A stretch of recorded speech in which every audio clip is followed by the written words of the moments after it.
বাইলানি বাজারে নিতাই দাসের দোকানে আগুন ধরাকে কেন্দ্র করে রণক্ষেত্র ছড়ায়। বাইলানি বাজার হিন্দু সনাতন ধর্মীয় মানুষরা দলে দলে ক্ষুব্ধ হয়ে দাঁড়ায়। এলাকার যারা এই ঘটনার সঙ্গে যুক্ত রয়েছে তাদের শাস্তির দাবিতে বাইলানি বাজারে বিক্ষোভ কর্মসূচি করে। দোষীদের অবিলম্বে শাস্তির দাবিতে এই বিক্ষোভ। তারা বলেন, নিতাই দাসের দোকান পোড়ানো হয়েছে, সেদিকে লক্ষ্য রেখেই প্রশাসন নজর দিক, দোষীদের উপযুক্ত শাস্তি ও গ্রেপ্তার করা হোক। আজ হাসনাবাদ থানার ঘরোয়া কর্মসূচিতে এই ঘটনায় দুজনকে গ্রেপ্তার করা হয়।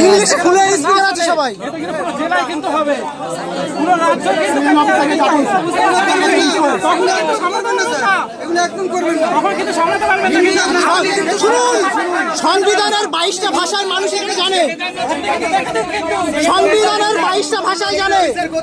তিনি কি শহীদুল শেখের সাথে মিটিং করছে।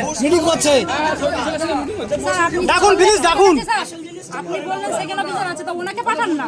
স্যার প্লিজ, হিন্দি বলে না, স্যার আমাদের প্রধানমন্ত্রী হিন্দি বলবে। আমার ছোট জনের কথা আছে। আরে না, আগে নামটা বলুন। চুপ করুন, নামটা বলো। কপি আমাদেরকে দেওয়া যায় না, বা তার কোন বিপ্লব পল্লব মণ্ডল স্যার, ঠিক আছে, তিনি 3 জনকে অ্যারেস্ট করেছেন। বাকি অ্যারেস্ট কবে হবে? অঙ্গীকার করেছে শহীদুল কবে অ্যারেস্ট হবে? সময়ের মধ্যে শহীদুল কবে অ্যারেস্ট হবে? শহীদুল সকলকে অ্যারেস্ট করবে। আমরা নাম সহ দেখে এসেছি, পার্সোনালি দেখেছি, আমি দায়িত্ব সহকারে বলছি। নামগুলো বলে দিচ্ছি। আমি শুধু সবার সম্মতিক্রমে একটা আলটিমেটাম দিতে চাই। আমরা সকলের উপস্থিতি থেকে স্যারকে বলছি, স্যার আপনি 7 থেকে 10 দিনের মধ্যে দেখুন, এই 18 জনের পূর্ণাঙ্গ যদি অ্যারেস্ট না হয়, বেশিরভাগটা অ্যারেস্ট যদি না হয়, শহীদুল শেখ অন্তত যদি অ্যারেস্ট না হয়, আমরা 10 দিনের মাথায় কিন্তু এর থেকে অধিক বেশি কর্মসূচি দেবো।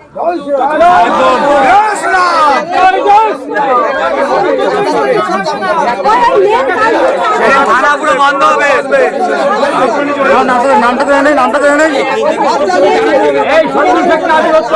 দাদা চুপ চুপ।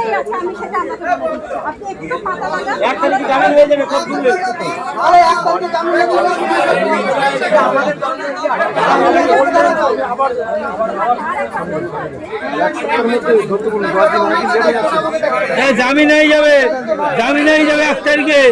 আপনাকে আমি একটা কথা বলতে চাই, জবাব তোমায় দিতে হবে।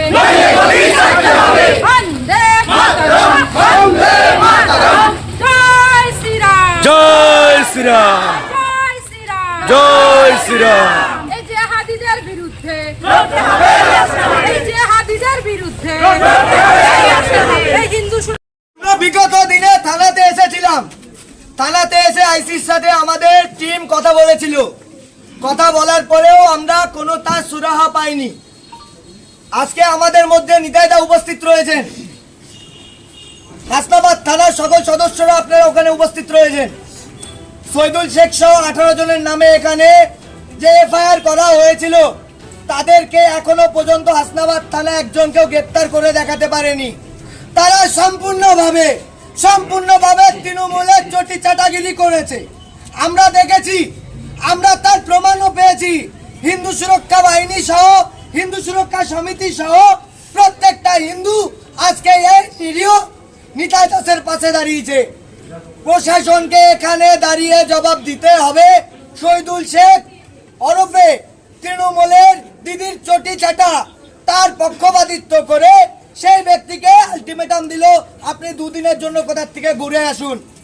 আমরা হিন্দু সুরক্ষা সমিতি সেই কথা তাদের বাস্তবায়ন করতে দেব না। হিন্দু সরকার ক্ষমতায় এসছে, সেটাও বড় কথা নয়, সবাই একসাথে মিলিতভাবে থাকবো। এই ব্যক্তির ঘর জ্বালানো কেন হলো? এই লোকের সমস্ত জীবনের পুঁজিটাকে কেন জ্বালিয়ে দেওয়া হলো? এর প্রশ্ন, এর উত্তর হাসনাবাদের পুলিশ প্রশাসনকে দিতে হবে। না হলে আমাদের অবস্থান কর্মসূচি এখানে চলছে, এখানে কন্টিনিউ চলতে থাকবে। শুধু হাসনাবাদ নয়, হিন্দু সুরক্ষা সমিতি পুরো রাজ্য জুড়ে চলছে। পুরো রাজ্য থেকে এর ব্যবস্থা নেওয়া হবে।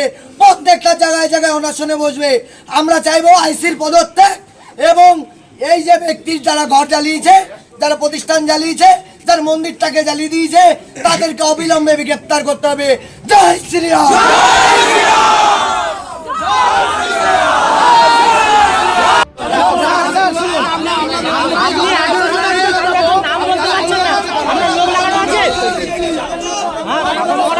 আমরাই যদি আপনাকে ইনফরমেশন দেবো, আমরাই ব্যবস্থা করে নেব। আইনের অস্ত্র আমরা কেন নিচ্ছি? এই আইনের উপর